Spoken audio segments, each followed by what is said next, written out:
और चाय नहीं पियोगी क्या बीनू? शुक्रिया आंटी, मुझे देर हो रही है, मैं ऑफिस चलती हूँ आप। अस्सलाम वालेकुम। वालेकुम अस्सलाम बेटा। कैसी हो बीनू? ठीक हूँ बुराक। तो जा रही हो क्या तुम? जा रही हूँ, ऑफिस पहुँचना है। ठीक है, चलो अच्छा है कि तुमने अपने काम पर नजर रखी हुई है।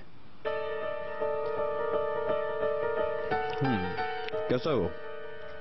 दिमाग ठीक हुआ उसका? कुछ वक्त में ठीक हो जाएगा वो, तुम फिक्र मत करो, पहले से बेहतर है। चले आंटी, अब मैं निकलती हूँ, खुदा हाफिज।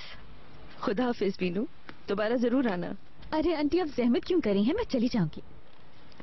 बाय बीनू। ये बीनू लेकर आई है क्या? बहुत मजे के हैं। ये क्या कह रहे थे तुम बुराक? तुम्हें अंदाजा भी है करीम को इस बात ने बुरी तरह तोड़ दिया है। मैं क्या करूं अम्मी?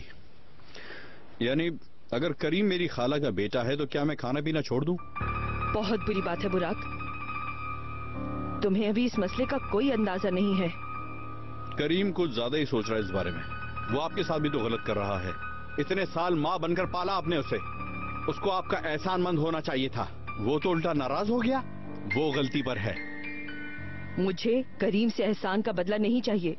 वो मेरा बेटा है, मैंने उसे ऐसे ही कबूल किया है। काश के नहीं करती अम्मी। देखें नेकी का क्या सिला मिला आपको।